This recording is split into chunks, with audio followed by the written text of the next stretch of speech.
एक गांव में सरिता नाम की एक लड़की रहती थी।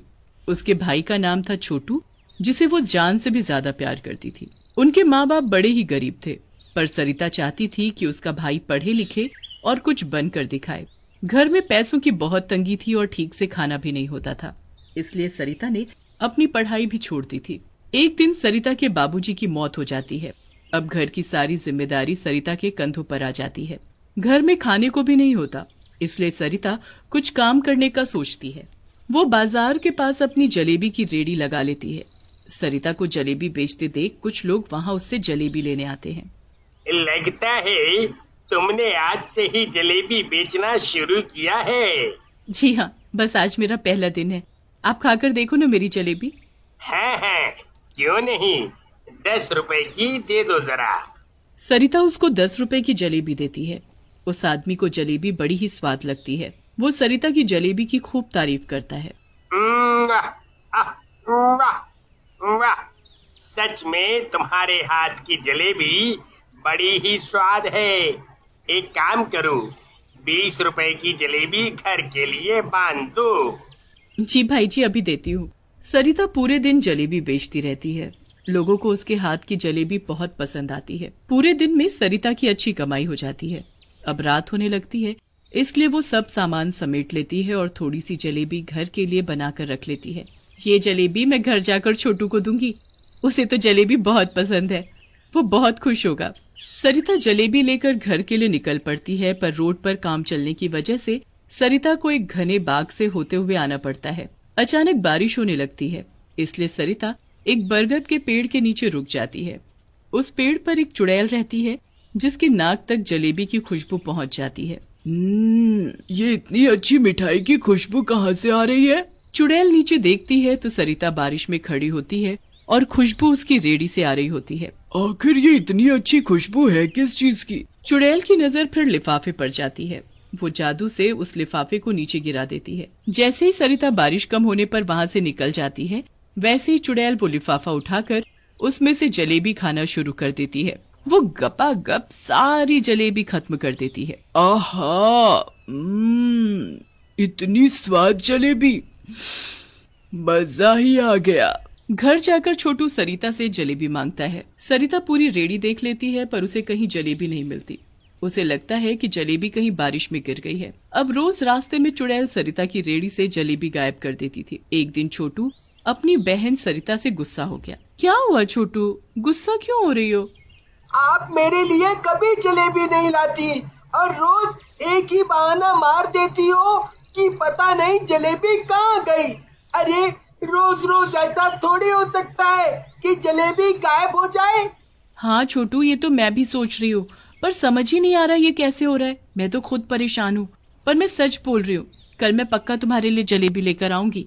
सरिता की बात पर छोटू यकीन ही नहीं करता। सरिता अगले दिन भी जलेबी बेचने निकल पड़ती है। उस दिन उसकी तबीयत काफी खराब होने लगती है, इसलिए वो थोड़ा जल्दी निकल पड़ती है। हमेशा की तरह चुड़ैल उसकी जलेबी गायब कर देती है और छोटू फिर गुस्सा हो जाता है। उस रात सरिता को तेज बुखार चढ़ जाता है। वो आग की तरह तप रही होती है और ठंड की वजह से कांपने लगती है। उसकी तबीयत इतनी खराब हो जाती है कि अगले दिन वो जलेबी बेचने भी नहीं जा पाती। तू अपना ध्यान रख बेटी, चिंता मत कर। उस रात चुड़ैल पेड़ पर बैठी रोज की तरह सरिता के आने का इंतजार कर रही थी, पर सरिता का कुछ अता पता नहीं था। कहाँ गई वो जलेबी वाली लड़की? इतनी देर हो गई, अब मैं जलेबी कैसे खाऊंगी? आखिर आज वो आई क्यों नहीं? चुड़ैल उस रात जलेबी खाए बिना ही रहती है। सरिता की तबीयत काफी खराब होती है, इसलिए अगले दिन भी वो काम पर नहीं जा पाती। अगले दिन भी चुड़ैल पूरी रात उसका इंतजार करती रह जाती है। ऐसे ही काफी दिन निकल जाते हैं। चुड़ैल उसी रात सरिता के घर पहुंच जाती है। वो खिड़की के बाहर खड़ी अंदर झांकती है तो देखती है कि सरिता बहुत बीमार है। मुझे लगा था मैं घर के हालात जलेबी बेचकर सुधार दूंगी, पर किस्मत ही खराब है। अरे ये लड़की तो बीमार है, बेचारी के घर के हालात कितने खराब है। मुझे ही इसकी मदद करनी चाहिए। अगली सुबह होने से पहले ही चुड़ैल सरिता के घर के बाहर आती है और उसकी रेड़ी लेकर गायब हो जाती है। उसके बाद वो सरिता के रूप में आकर जलेबी बनाना शुरू कर देती है। अरे बेटी, तुम्हें 3 दिन से यहाँ देखा नहीं था, कहाँ थी तुम? वो मैं थोड़ी बीमार थी, पर अब मैं बिल्कुल ठीक हूँ। बताओ ना आपको कितनी जलेबी दूं? मुझे तो 50 रुपए की जलेबी पैक कर दो। उसके बाद वो आदमी वहाँ से चला जाता है। चुड़ैल सरिता के रूप में पूरा दिन जलेबी बना बना कर ग्राहकों को बेचती रहती है और दूसरी तरफ सरिता की माँ रेडी के गायब होने पर बड़ी परेशान होती है।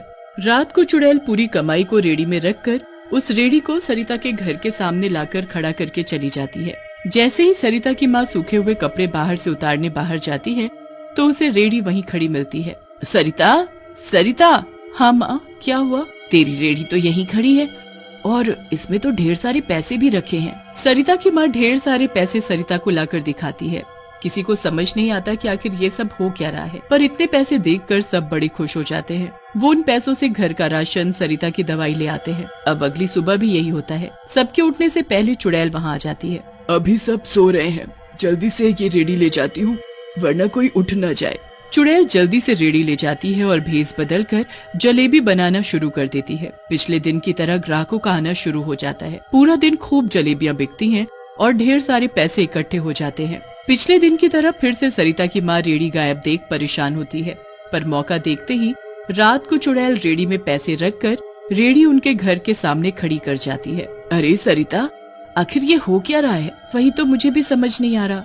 आखिर ये रोज रेडी कौन लेकर जाता है और कौन इसमें पैसे रखकर वापस इसे यहीं खड़ी कर जाता है? एक काम करते हैं, आज रात हम चुपके से देखते हैं। अब दोनों रात होने का इंतजार करने लगते हैं। पूरी रात निकल जाती है पर रेडी तो वहीं की वहीं खड़ी होती है। माँ, मेरी तबीयत तो पहले ही खराब है। पूरी रात निकल गई जागकर, पर कोई नहीं आया। चलो अब सो जाते हैं। हाँ बेटी, चलो तुम आराम करो। दोनों वापस जाने ही लगते हैं कि उनके घर के बाहर एक चुड़ैल आ खड़ी होती है।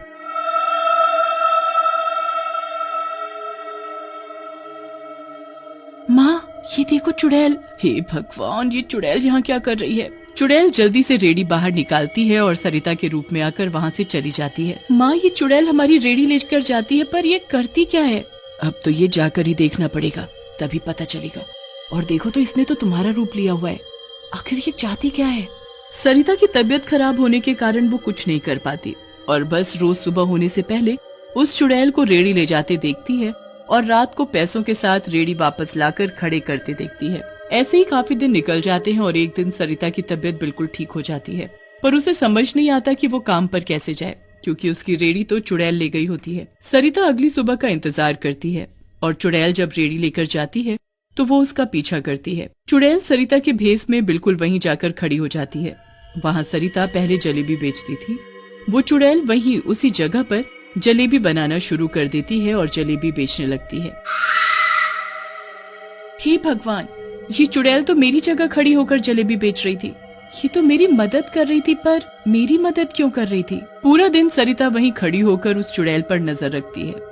चुड़ैल रात को जलेबी बेचकर वापस आने लगती है। वो उस रास्ते से वापस आती है जहाँ से सरिता आया करती थी। थोड़ा आगे चलकर वो अपने चुड़ैल के रूप में आ जाती है। उसके बाद वो रेडी में रखी जलेबी खाने लगती है जो उसने अपने लिए बचा कर रखी होती है। लोगों को मेरे हाथ की जलेबी इतनी पसंद आती है, पर मुझे तो उस लड़की के हाथ की जलेबी ही अच्छी लगती थी। वो लड़की बीमार क्या हुई, उसके हाथ की जलेबी मिलना ही बंद हो गया। पर चलो कोई नहीं, जब तक वो ठीक नहीं हो जाती मैं उसकी मदद करूंगी। बेचारी के घर के हालात भी तो ठीक नहीं है। अच्छा, अब मैं समझी। वो रोज जलेबी गायब होकर कहाँ जाती थी और ये क्यों मेरी मदद कर रही है? सविता को अंदर से बड़ी खुशी होती है और वो घर जाकर अपनी माँ को सब बताती है। अब अगली सुबह चुड़ैल के आने से पहले ही सरिता रेडी लेकर निकल जाती है और जलेबी बेचना शुरू कर देती है। चुड़ैल को बड़ी हैरानी होती है कि रेडी कहाँ चली गई, पर रेडी पर तो सविता जलेबियां बना रही होती है। चुड़ैल उदास होकर अपने पेड़ पर जाकर बैठ जाती है। अब जैसे ही रात होती है, सविता उसी पेड़ के नीचे से गुजरती है और बड़ा सा जलेबी का लिफाफा उस पेड़ के नीचे रख देती है। मेरी मदद के लिए धन्यवाद। मुझे सब पता है, पर अब मैं ठीक हो गई हूँ, इसलिए अब तुम्हें अपने नहीं बल्कि रोज मेरे हाथों की जलेबी खाने को मिलेगी। इस लड़की को तो सब पता चल गया। खैर, मुझे क्या, मुझे तो जलेबी से मतलब है। चुड़ैल झट से नीचे उतरती है और लिफाफे से जलेबी निकाल कर खाने लगती है। उस दिन से रोज सरिता उस चुड़ैल के लिए एक लिफाफा भरकर जलेबी उस पेड़ के नीचे रख देती है।